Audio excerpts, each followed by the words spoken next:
I'm T, and it's about damn time I got around to this one. This has been a little while coming. So my history with good old Jane Remover is I kind of ran into Revenge Seekers when it first came out. Before that, don't think I'd ever come across Jane Remover on a playlist or anything like that. If I did, can't remember. I saw Revenge Seekers getting some buzz in kind of the alt pop circles that I tend to find myself in nowadays. And I gave it a listen. And I think I listened to most of it on my own, but the kind of sound it was going for, I respected a lot of the production techniques and some of the choices that were made and some of the delivery, but not my kind of brand of like abrasive alt pop. Maybe I'll go back to it at some point because I've kind of gotten a bit of newfound appreciation for Jane Remover since then. So I went off and I listened to Venturing on the channel a little while ago. If you haven't seen that video, go ahead and watch it. And I really liked Venturing. I really liked the kind of rough garage, DIY, like very fuzzy, very layered and textural, but still like pretty simple kind of sound. And I really loved Jane Remover's like vocal delivery in that. And everyone was saying Census Designated is the album that I should check out to kind of get back on the Jane Remover bandwagon. And here we are. We're listening to Census Designated by Jane Remover, and I am excited. There's some pretty long tracks in here, so we're only 10 tracks, but we're just over an hour, so pretty meaty one. But let's see what it's all about. So let's start with track 1, Cage Girl / Camgirl. We're like really ramping into this one. There it is.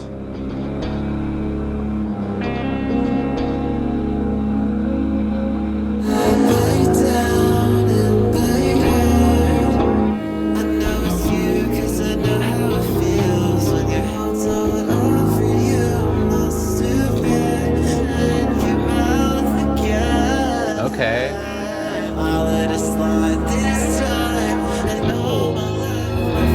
I love that far off kind of droning constant guitar.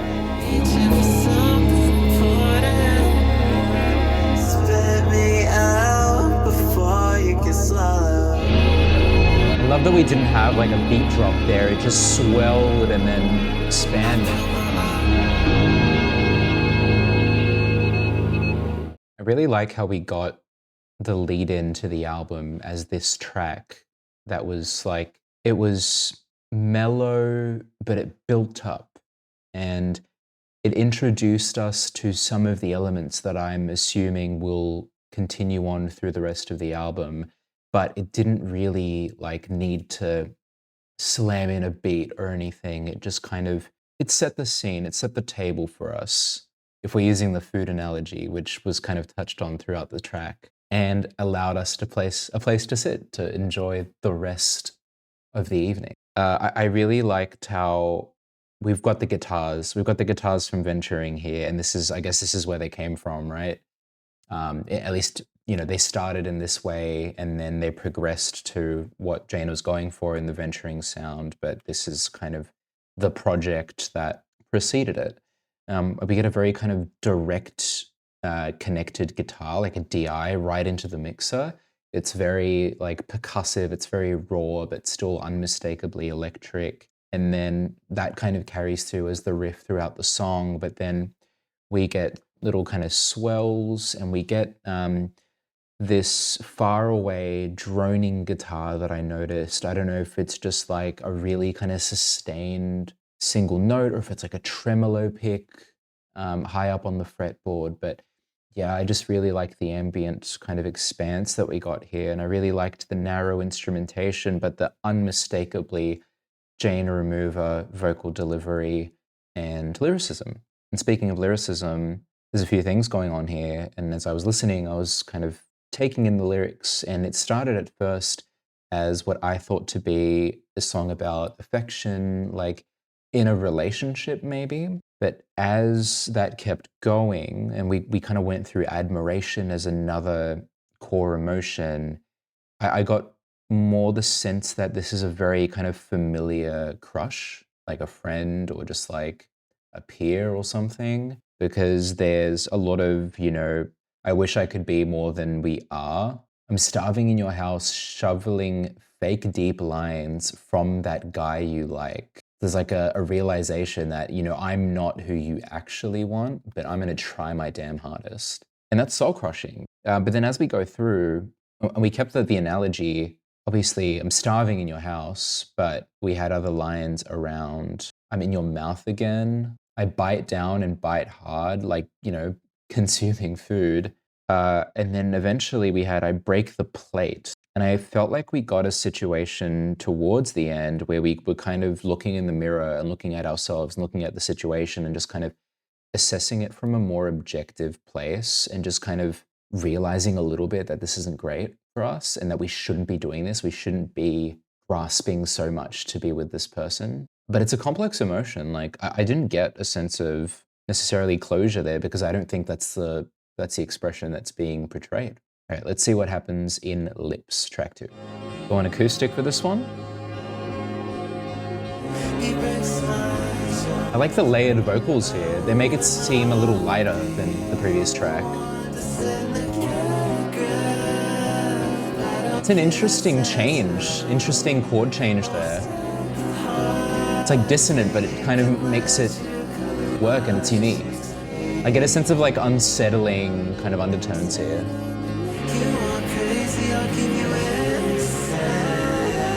Oh, I like that line. Ooh. I like that we had a bit of a digital break and then guitar. Kind of made the two fuse together a little bit.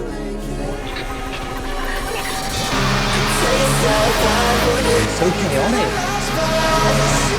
There's the drums coming in.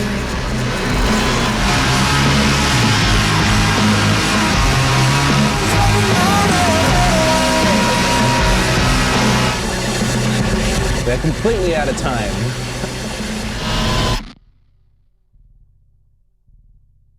Jane, damn, you brought the heaviness, you brought the heat. Wow. Okay, I really liked that one. Immediately, step away from the previous track, more layered vocals, more I guess they turned into kind of competing lines, but they started as a bit of harmony. And then, wow, just like talking about the structure of the song, I did like the little breaks that we had. We had a little kind of digital break when the guitar also came in, and then we had like a very garbled interlude after that. And that's when we transitioned into the drums coming in for, I think, the first time in the album. So we're at the back end of track 2. And when they did come in, like, damn, they came in. And then we just continued with the heaviness and we went in for the last stretch of the track. And then we kind of just like went out of time with the drums and just kind of, it's that all the band members throw their instruments to the floor and walk off the stage kind of moment. And lyrically, like, we're in a similar spot, but I feel like we're talking now about our response to how this person makes us feel and kind of what they ask for as well. And I kind of felt like we had a little bit of like a toxicity, like one-up battle, where it's like, if you aren't crazy, I'll give you insane. Back into the Matchbox, you see him smoking my name, so he's coming back, Matchbox being the heat, being the like untamed nature of who we are. I'm a nervous wreck and I like it that way. Like, it's such imperfect yet like passionate dynamics between these two people. Once again, like a complex set of emotions, but used so well in the context of this track. That was great. Let us truck along to track 3, Fling. Super glitchy for this one. Or not?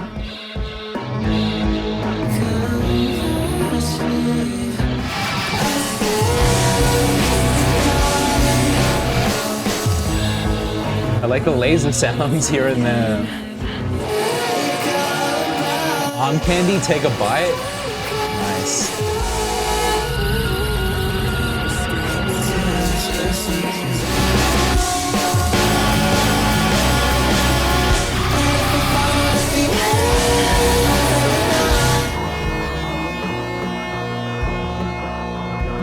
I felt flung. I felt transported in a violent, aggressive, fast-paced manner. Uh, I really loved the rhythmic guitar riff we got in that one, and the sense of just like constant momentum, constantly moving forward, like very earwormy, and it made me just want to tap my foot and nod my head the whole time. Very much like just like a post-rock banger.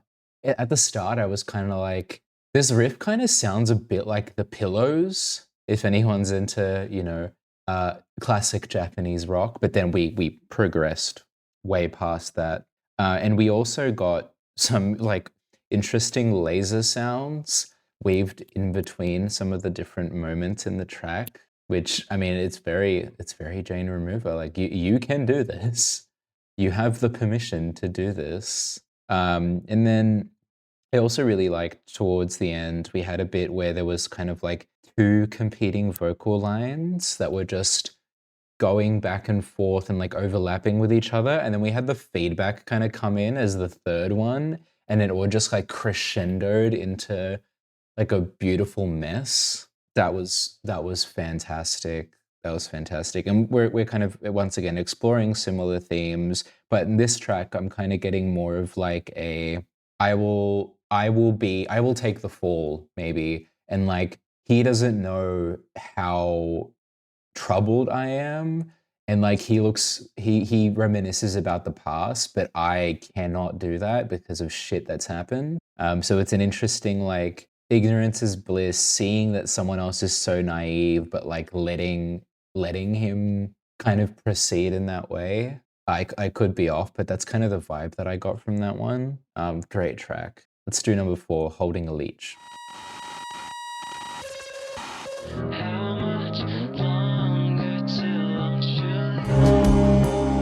Much smoother, but still so nicely textured.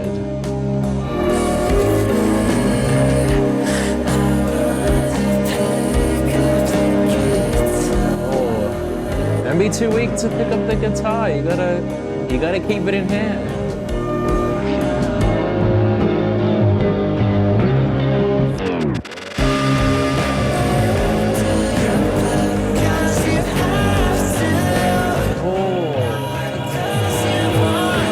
That's rough.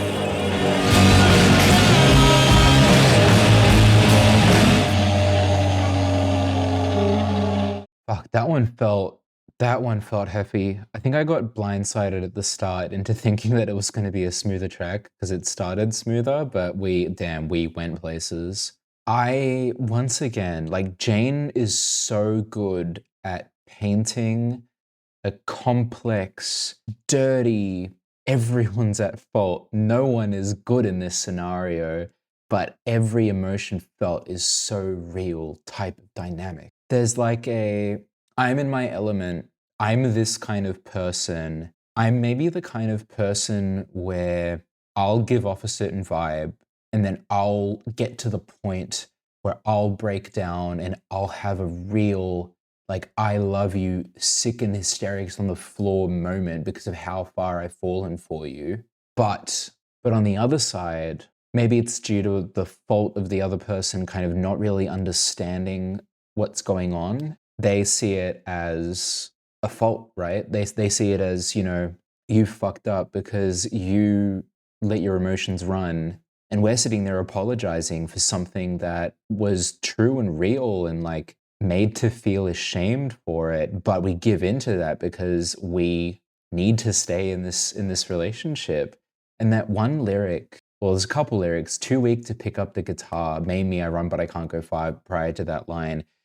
Um just like with the great guitar work that's been happening so far on this album and in venturing, don't drop the damn guitar. You need that guitar in your hands. It's so powerful. And the real gut puncher though, and you do it because you have to, not because you want to. You choose me because you have to, not because you want to. How much longer till I'm truly alone? Like, oh man, it sucks. It sucks when that's the dynamic, and it sucks when you know it and you stay in it anyway because like this is the fucking life we're living, right? This is what makes us feel both the best and worst we've ever felt. And sometimes it's better to feel something than to be alone with nobody on stage feeling nothing. Damn, heavy. I loved that. I loved that. And I also really liked how at the end we got the kind of repeated part that we got at the start, the how much longer till I'm truly alone. But it was just so much heavier. It was so much heavier, so much more chaotic. Just expressing the level of frustration and chaos while we're retreading old ground, old kind of cyclical ground. Wow, yeah, that was awesome. Number 5, Backseat Girl. Oh, this drum groove.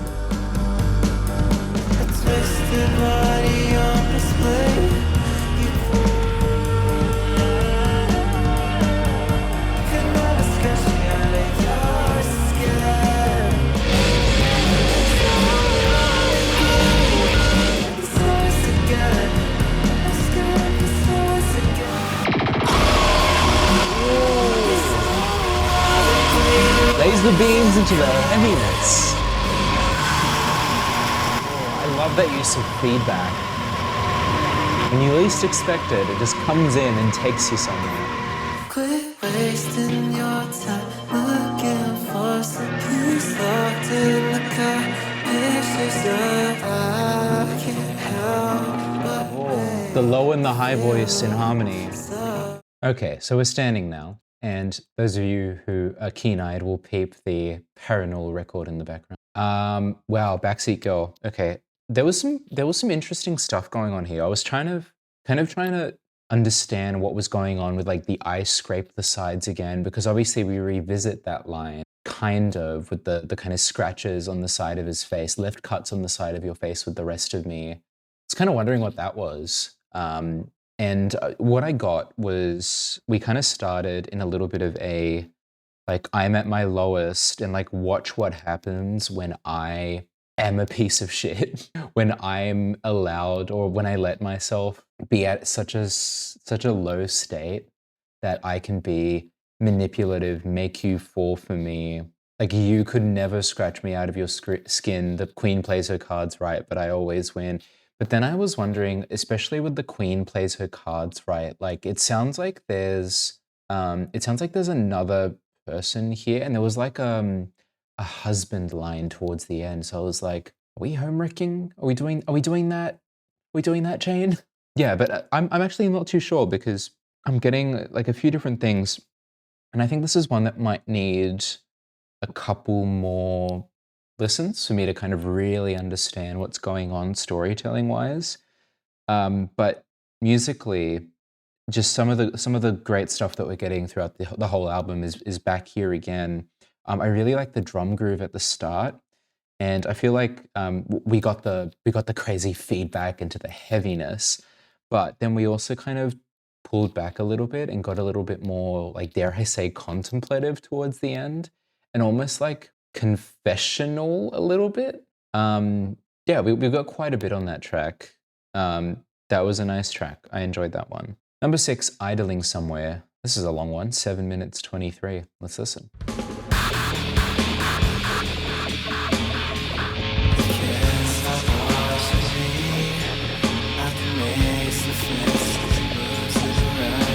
What does that mean?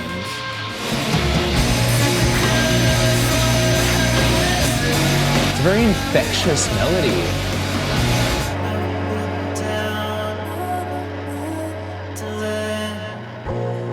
We love a good mandolin. Great kitchen instrument.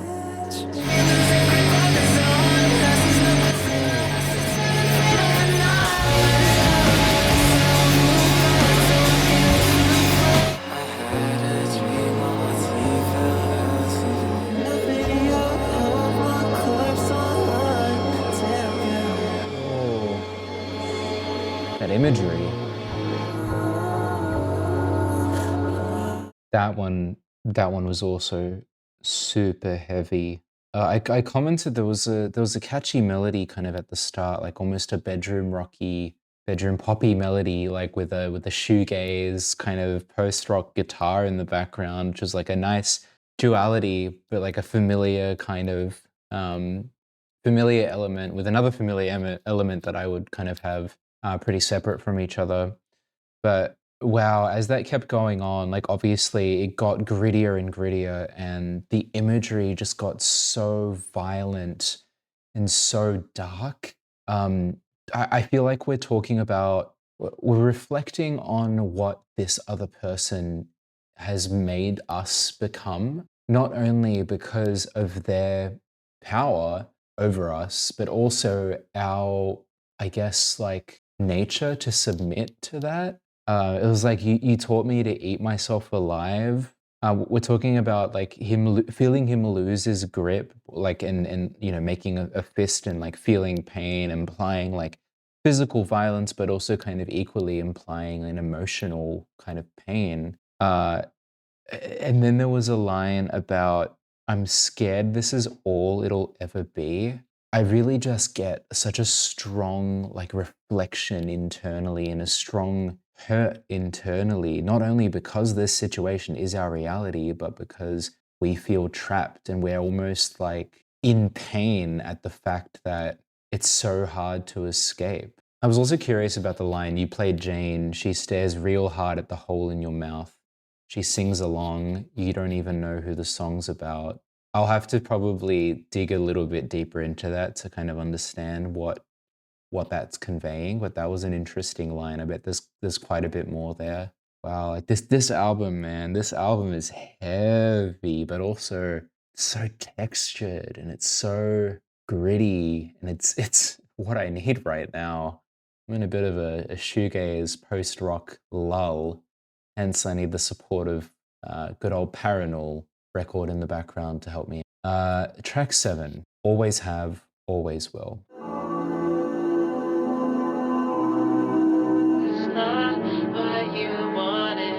Is this off the track? Or am I gonna get faked out again? You're dead, and you do feelings are how filthy can I get? You're Oh, the only one who rots like me. just like a pop star.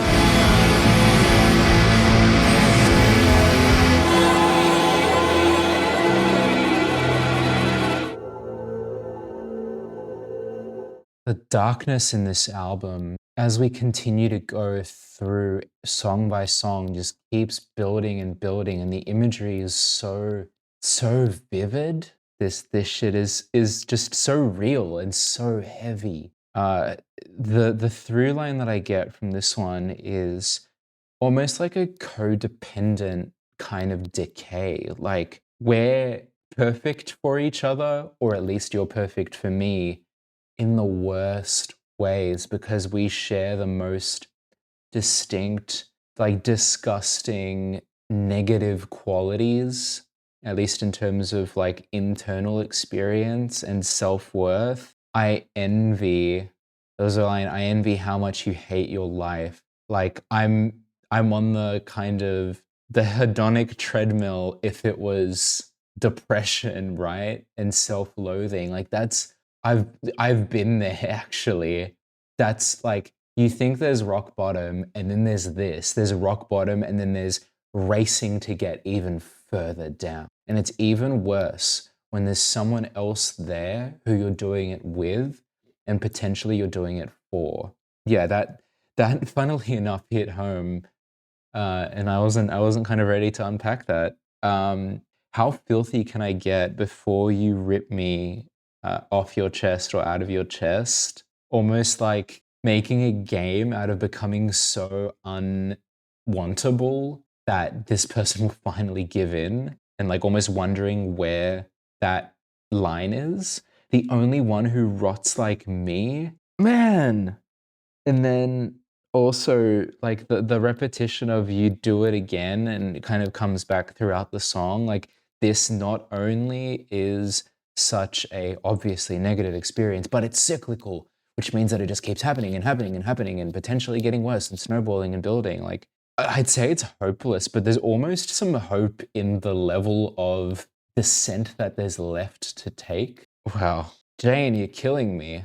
Third to last track, track 8. album title, Census Designated. I can't afford to have you turn without me. And I wish you so lucky to have a voice like that. And I should throwing elbows at the Marriott. Throwing elbows at the Marriott. Shit. And I wish you so lucky to have a voice like that. Earning money like a man, nails in my back from my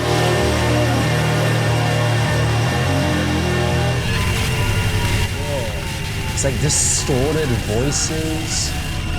It's so grimy.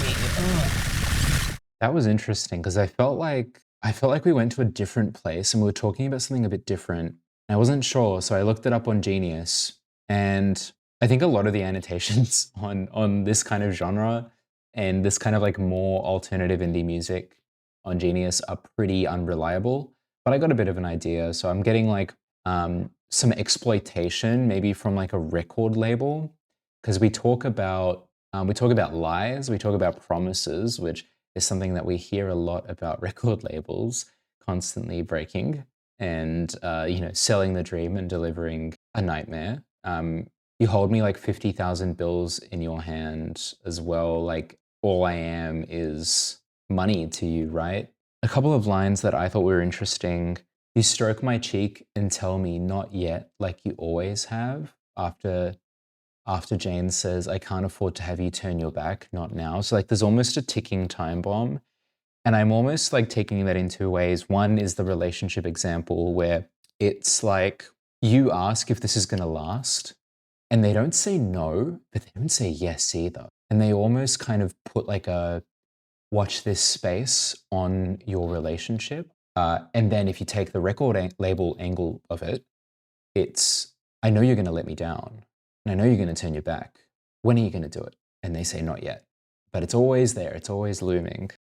Musically, like I like that we were kind of constantly fluctuating between softer and heavier moments throughout the song. So it felt like there was a real sense of movement, but it never really leaned in either direction too much.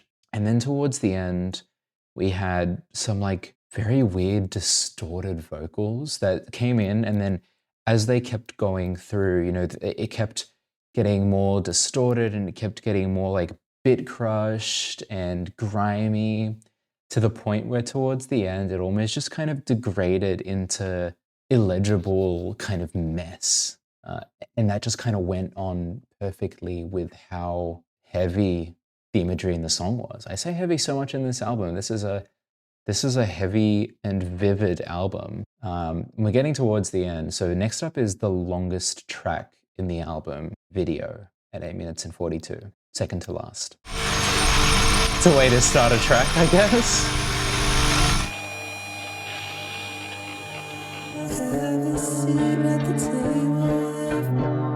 Talking about eating again.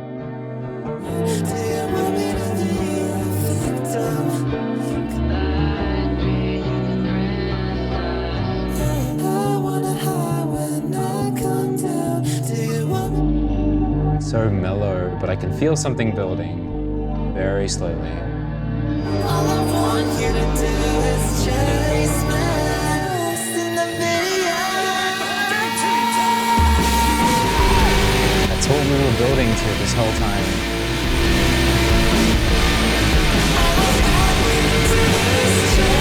Me, I'm not getting any prettier.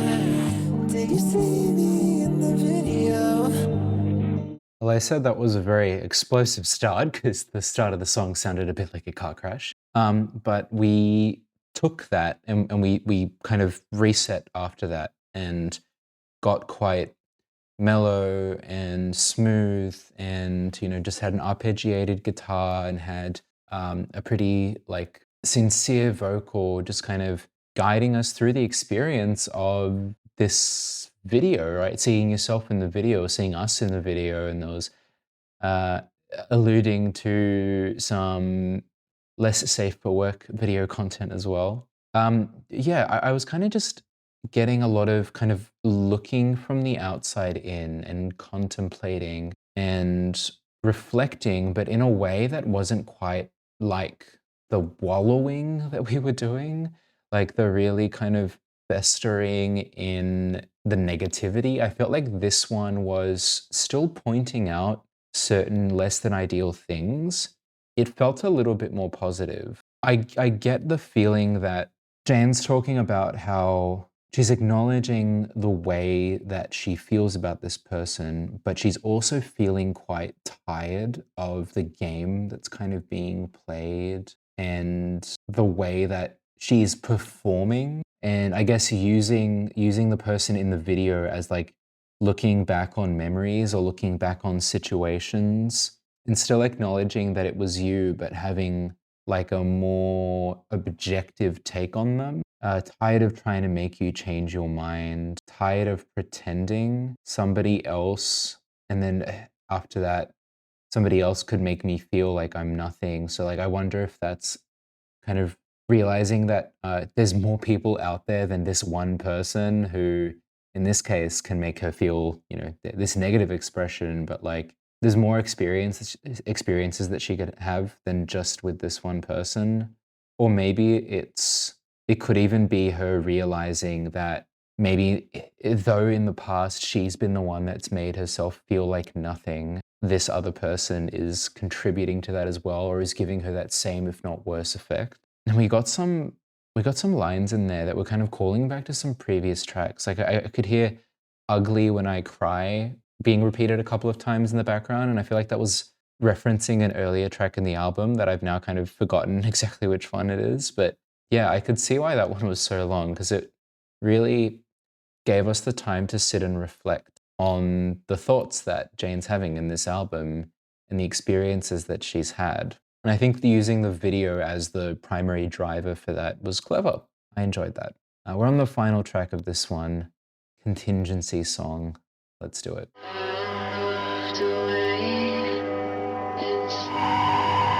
Hear that building feedback. Is it going to drop somewhere?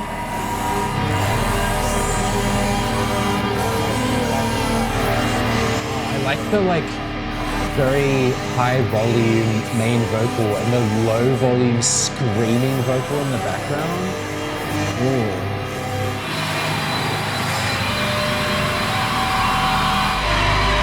There's that scream.